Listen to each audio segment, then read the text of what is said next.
আমি সাংবাদিক মাসুদ কামাল বলছি। আমি হয়তো গ্রেফতার হতে পারি।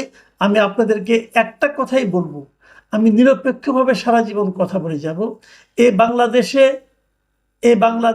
বাংলাদেশের ইতিহাস যাকে নিয়ে লেখা, সেই বঙ্গবন্ধুকে আমি কখনো অপমানিত হতে দেব না। আমি যদি গ্রেফতার হয়ে যাই, আপনারা সবাই এই দেশের পক্ষ নিয়ে কথা বলবেন। এই বাংলাদেশ আমার, আপনার সবার। অন্যায়ের কাছে কখনো মাথা নত করিনি। আসসালামু আলাইকুম। প্রিয় দর্শক, একটা বিব্রতকর অভিজ্ঞতা এবং বিব্রতকর পরিস্থিতি, এই বিষয়টা শেয়ার করার জন্য একটু বেশি রাতে হলেও আপনাদের সামনে হাজির হয়েছি। আপনারা জানেন, দুদিন আগে প্রফেসর ডক্টর নাজমুল হাসান কলিমুল্লাহকে গ্রেপ্তার করা হয়েছে। সেই গ্রেপ্তারের বিষয়টা নিয়ে আমি একটা কন্টেন্ট করেছি। এরপর সিনিয়র সাংবাদিক এবং কলামিস্ট জনাব আনিস আলমগীরকে নিয়ে ওনার সঙ্গে আমার একটা আলাপ চাইতে ছিল। আমার অন্য মঞ্চ যে চ্যানেলটা আছে সেখানে আমরা ইন্টারভিউ করি, সেখানে ওনারা ইন্টারভিউ করেছিলাম। সেখানেও কথা প্রসঙ্গে উনি এই কলিমুল্লাহ সাহেবের গ্রেপ্তারের প্রসঙ্গটা এনেছেন এবং উনি বলেছেন অনেকে নাকি ওনাকে নানাভাবে থ্রেট করছে, বলছে যে ওনাকে গ্রেপ্তার করা হয়েছে, এখন আপনাদের পালা।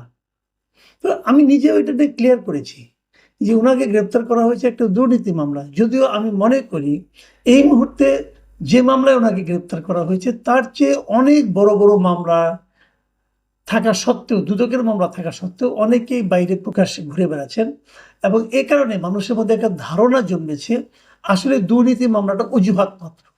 মূল ঘটনা হলো কলিমুল্লাহ সাহেব এমন কিছু কথাবার্তা বলছেন, সেটাকে আপনি গুজবই বলেন আর সত্যিই বলেন, সেগুলো সরকার হয়তো পছন্দ করছেন না, যে কারণে তাকে থামিয়ে দেওয়ার জন্য এই কাজটা করা হয়েছে বলে অনেকে ধারণা করছেন। তো এই বিষয়গুলো কিন্তু আনিস আলমগীরও বলেছেন, আমিও বলেছি।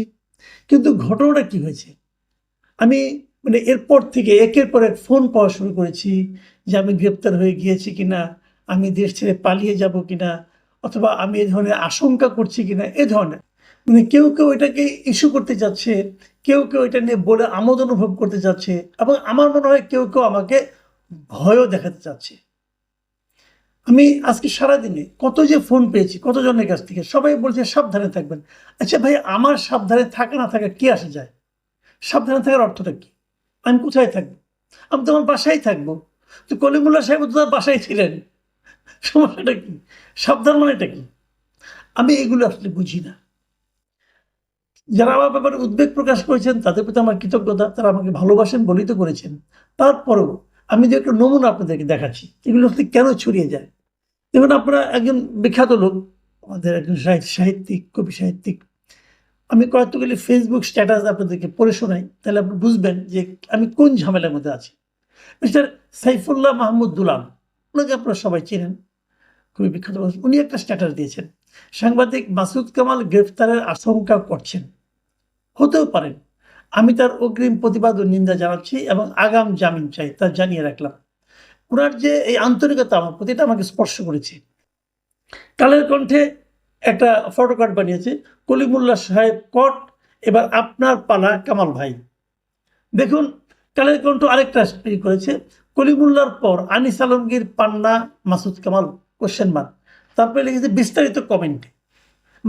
তারা প্রথমে ফেসবুক দিয়েছে, মানুষকে আকর্ষণ করেছে, তারপরে বলছে যে কমেন্টে যান। আচ্ছা, এই যে কথাটা যে কলিমুল্লাহর পরে আনিস আলমগীর, পান্না, মাসুদ কামাল, মনে হয় না যে ঘটনাটা এই ধরনের ঘটছে অথবা ঘটতে যাচ্ছে? আসলে কি তাই? আপনি দেখেন নিচে একটা কমেন্ট দেওয়া আছে, কমেন্টে একটা লিঙ্ক দেওয়া আছে। আমি কমেন্টের লিঙ্কে গেলাম, যে কি পেলাম দেখুন, যে পেলাম কালের কণ্ঠ পত্রিকার একটা নিউজ, সেখানে হলো আনিস আলমগীরের প্রশ্ন, কলিমুল্লাহর পর আনিস আলমগীর, পান্না, মাসুদ কামাল। তো আপনি ওটার মধ্যে আনিস আলমগীরের প্রশ্ন এই কথাটা দিলেন না কেন? কারণ আমাকে একজন ফোন করে বললো যে আপনি নাকি অ্যারেস্ট হচ্ছেন। আমি কোথায় পেলেন? ওই কেন কালাই কণ্ঠ লিখেছে। দেখুন, মানুষ কিন্তু অত কিছু বোঝে না। কালাই কণ্ঠর নামটা দেখেছে এবং তারা আমাকে ফোন করেছে। আমি আজকে দিনে ফোনের রিসিভ করতে করতে টায়ার্ড হয়ে গেছি। তো এটা গেলে খুব জরুরি। দেখুন, আরও একটা দেখাই আপনাদেরকে, তালুকদার মোহাম্মদ SAM, স্যাম, ওর ভিতরে কিছু আছে আমি জানি না। এখানে লেগেছে কলিমুল্লাহ গ্রেপ্তারের পর মাসুদ কামালকে দেশ ছাড়তে বলা হয়েছে। আমি কেন দেশ ছাড়বো? ছাড়তে বললে আমি ছাড়বো নাকি? এটা কি আমার দেশটা? যদি আমাকে কেউ ছাড়তে বলে আমি ছাড়বো না তো। আমি তো আওয়ামী লীগের পুরো সময়টা দেশে ছিলাম, আমি তো দেশ ছাড়িনি, তো এখন ছাড়বো কেন? আমার যদি মৃত্যু হয় এখানেই হবে, আমি যা বলার সেটা আমি বলতেই থাকবো। আমি তো কোনো ধান্দা করছি না রে ভাই, এগুলো বলে আমি তো কাউকে ব্ল্যাকমেল করছি না, কারোর কাছে 10টা টাকা নিচ্ছি না। আমার বিশ্বাসের কথা আমি উচ্চারণ করতে পারবো না, এবং সেই উচ্চারণে তো দেশের কোনো ক্ষতি হচ্ছে না, কারণ দেশকে আমি ভালো দিকে নিতে চাই। তো সেখানে আমাকে দেশ ছাড়তে বললেও আমি ছাড়বো না। কলিমুল্লাহ স্যারের গ্রেফতারের পর মাসুদ কামাল ভাইকে দেশ ছাড়তে বলা হয়েছে।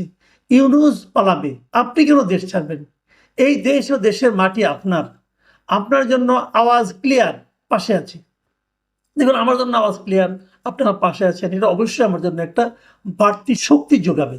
জনাব মাসুদ কামাল, শ্রদ্ধেয় গোলাম মৌলা রনি, জনাব ফজলু সাহেব মুক্তিযুদ্ধের পক্ষে কথা বলে, তাই কি ওনাদের দেশত্যাগ করানোর পরিকল্পনা হচ্ছে? কলিমুল্লাহ স্যারের গ্রেফতারের পর মাসুদ কামাল ভাইকে দেশ ছাড়তে বলা হয়েছে, তাহলে বাকিদের নিয়েও পরিকল্পনার নীল নকশা আঁকছে। সবাই প্রতিবাদ করুন, আমরা আপনাদের পাশে আছি। মুক্তিযুদ্ধের প্রশ্নে আপোষ নেই, আওয়াজ তুলেন। এই দেশ ইউনূসের না, তিনি বাংলাদেশ দেশ মন থেকে ধারণ করে না, প্রয়োজনে উনি পালাবে। মা মাটি মোহনা আপনাদের ছাড়বে না। এই দেশ আপনাদের, কেবলই আপনাদের। বাক স্বাধীনতা টুট টুট করে দিচ্ছে দেখি।